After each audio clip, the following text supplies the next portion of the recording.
Oh my gosh, guys, I'm out here with the Hoka Tecton X2. First run straight out of the box. Hoka, stop it. Woo, these shoes are crazy. Big updates from the first version. These shoes are ready to rock. Oh my gosh, let's go.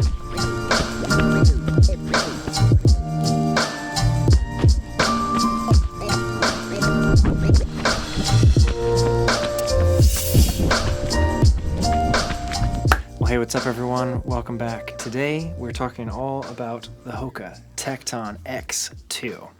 This is Hoka's second version right here. The first version, the Hoka Tecton X, was my favorite trail shoe of last year. And the Hoka Tecton X2, well, let's just say that it did not disappoint me on my first run. And before we get too far along in this video, I do want to say thank you to Hoka for sending this shoe out to me for review. First run, straight out of the box. I did like a 8-mile trail run yesterday. Didn't have time to film this video last night, so I'm filming it 24 hours later.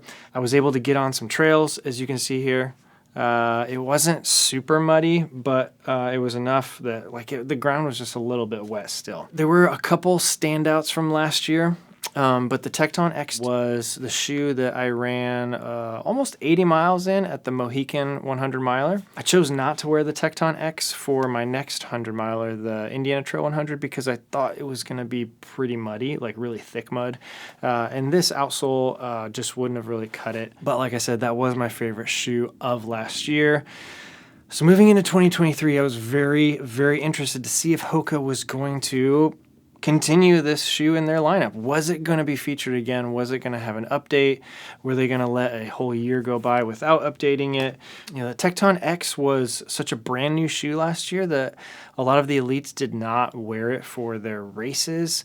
And I think, you know, that's just kind of common with like a version 1 shoe. You know, if you're an elite level athlete, you know, go with your tried and true. A lot of people were wearing the Speed Goats last year. But, you know, guys like me, I'm not fighting for a podium. So I'll wear these on a 100 miler. I'll test them out for you. Now these are so new that I don't even have a spec sheet from Hoka yet, but going off of what I can tell just from wearing it and inspecting it, I will go through some of the differences and similarities from last year. The outsole seems to be exactly the same. No changes there except for colors.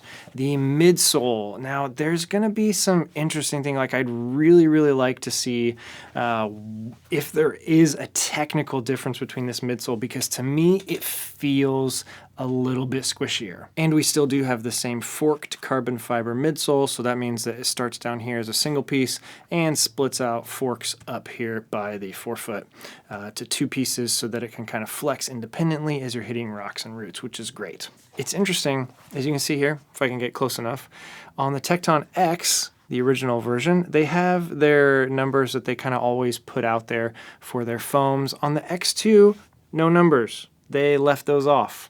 So kind of wondering why they did that. I don't know if this was just maybe a production run, maybe it didn't get printed on there, even though there is still a space for it cut into the foam. So very interesting. This is actually a brand new pair of Tecton X's from last year. I actually have several pairs. I wanted to save it because I knew that if a brand new version came out, I wanted to be able to test them side by side. Now, once we get to the upper, that's where we get to the more drastic changes. As far as the fit goes, that's going to be a big question. Really, no difference there as far as I could tell with the width or how it's going to fit on your foot. But with the materials, it's going to feel a lot different. Let's just take a look at the back right here. We have different stitching patterns and different overlays with the fabric. That's a little bit interesting. I don't know how that's going to affect how the shoe wears. Cutouts for your ankle, pretty much exactly the same. Didn't notice anything there. But the version 2 does feature these padded areas on each side of the ankle, and I thought that was kind of interesting because I think it's mostly cosmetic. I guess if you are running and you kind of like one foot hits the other and you're kind of tripping as you're running, maybe it won't hurt as bad on this one. I don't know, it's kind of weird though. Now we're getting to some bigger differences here as we move into the midfoot. Original version, it has these fabric overlays for the laces. Version 2 does not have that. They have more of like a TPU coating over that to keep those lace areas strong. I'm assuming that they maybe did this trying to save a little bit of weight because the Second version does come in a little bit heavier. Now that's kind of a surprise. Why does the second version of the shoe, why does it get a little bit heavier? It's only heavier by about 0.3 of an ounce, but you know, like I would have expected it to get a little bit lighter. As we're looking at the rest of the upper, they almost don't even seem like they're the same shoe model, just separated by a year because the version 2 has a ton of extra overlays covering the entire shoe. Also, the version 2, I've got this flashlight on my phone behind it. You can see straight through this. So when you're wearing the shoe, like you can see your sock underneath there. It's very, very ventilated, so that's going to provide a lot of extra cooling as you're running through the trails. Now, first version, nothing like that. It's actually a very, very thick jacquard mesh. So major update there, major update for the version 2. That's going to be very, very interesting in hot weather environments. I think the version 2 is going to cool you down a lot better. Sticking with the upper, the toe cap is very different. Version 1, you have a pretty hard rubber toe cap that covers almost the entire toe. And I always thought that this was just a little bit awkward. It didn't flex, it didn't move, it didn't cause me any blisters or anything on long races, but it just felt like a little bit of an overkill for a toe cap. Version 2 features a much less pronounced toe cap, and it's this same just overlay. And something else I'm going to be watching out for as I'm testing out this new version is that it feels like we're getting a little bit less height in the toe box. Next up, we have the lacing system. As you can see, version 1, the lacing system went very, very close to the toes because your pinky toe is like right up in here, and so these laces are actually like farther ahead than your pinky toe. But I didn't really think it needed to be that far up. Sometimes it produced a little bit of a bunching there.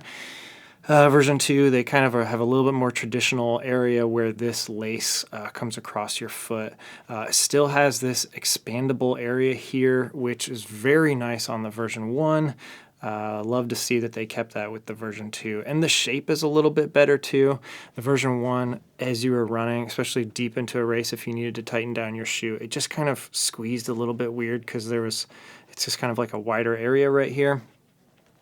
Version 2, I think, will probably work a little bit better if you need to get that really tight, but only time will tell. Next up, the tongue. It's completely different. On the version 1, you can see what it looks like there. There's just kind of like ventilated foam. Version 2, it's not that way. It's not vented at all, actually. So that'll be really interesting to see how that plays out on really long runs. However, I do think that the version 2, it just feels like there's a little bit more padding across the top of the foot, which will probably provide a little bit more comfy of a run up there, like as you're having to tighten those laces down a lot. And both shoes feature the exact same gusset, as you can see in there. It's just partially gusseted, not all the way down, but just enough to hold the tongue just right there in place as you're running. All right, now just to review some of the similarities and changes, we still have the Vibram Mega Grip outsole, we still have the ProFly Plus midsole, although I do believe it's changed just in the slightest. I don't have confirmation of that, but that's just what it feels like when I put both of these brand new shoes on my foot, one on the left, one on the right. There just seems like there's a little bit more give in the ProFly midsole over here on the second version. The upper, that's where we've got the most changes from version 1 to version 2.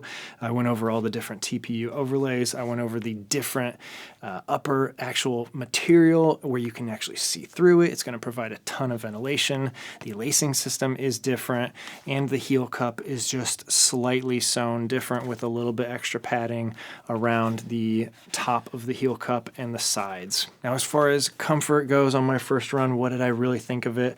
Like I said, the version 1 was my favorite trail running shoe of last year, 2022.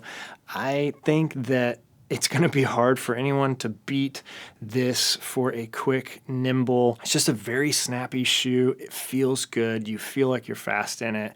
The comfort is like dialed in for me, from my foot. It fits like a glove. As far as the price goes, when this does go live, I believe it's supposed to debut at $200, same as the version 1 did last year. First impressions, it was like meeting up with an old friend. I just had a really, really enjoyable time in this shoe, and I think once I put some more miles in it, that will prove to continue into the future. So that's it for now. Thank you guys so much for watching. If you have any questions about the Hoka Tecton X line, especially the second version, drop your question in a comment down below, and I will try to answer it in a future video or in the comments right down there. Thank you guys so much for watching. I'll see you again soon. Bye.